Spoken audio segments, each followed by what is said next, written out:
Hello, আসসালামু আলাইকুম। কেমন আছেন সবাই? একই কথা বারবার বলতে হয়। সোশ্যাল মিডিয়ায় কনসিস্টেন্সি এমন আর কি, ধারাবাহিকতা। ধারাবাহিকতা যদি আপনি একদিনের জন্য ফেল করেছেন, তো আপনার ভিউজ, আপনার বাকি প্রোগ্রেস সব কিছুই লাল হয়ে যাবে। মাত্র 15 থেকে 16 ঘন্টা ডিফারেন্স ছিল, পেজে কিছুই দেওয়া হয়নি, তো গ্রাফ লাল রেড হয়ে গেছে। ঠিক এমনই আমাদের জীবনটাও, হয়তো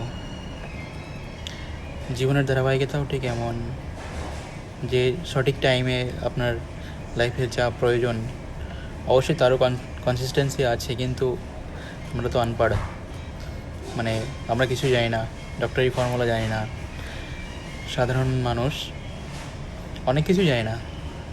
সেই নিয়ম যখনই সে বেখলাপ করা হয়, কখনো তার অসুস্থতার মধ্যে দিয়ে ভুগতে হয়, আবার কখনো এই ধারাবাহিকতা স্বাভাবিক জীবনে নেমে আসে। যেমন কোনো সম্পর্কের মধ্যে, যেমন কোনো কর্মের ভিতরে, তার লাইফে আরও অনেক কিছু।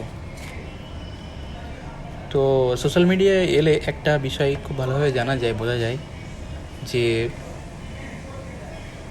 আপনি যাই করুন না কেন, যেমন ধারাবাহিকতার সঙ্গে আপনার খাওয়া দাওয়া মেনটেন করা হয় প্রতিনিয়ত একটা মানুষের আর কি, ঠিক তেমনভাবেই আমাদের জীবনে আরও বাকি কনসিস্টেন্সি আছে, যেগুলো আমাদের অবশ্যই মেনে চলা উচিত।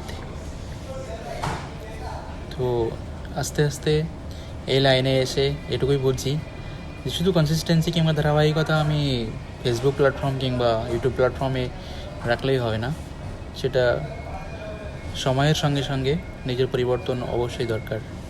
সেটা আপনার প্রোগ্রেসে অবশ্যই সাহায্য করবে, এবং যতটা আপনি না ভাবছি তার থেকে অনেকটা বেশি। Thank you.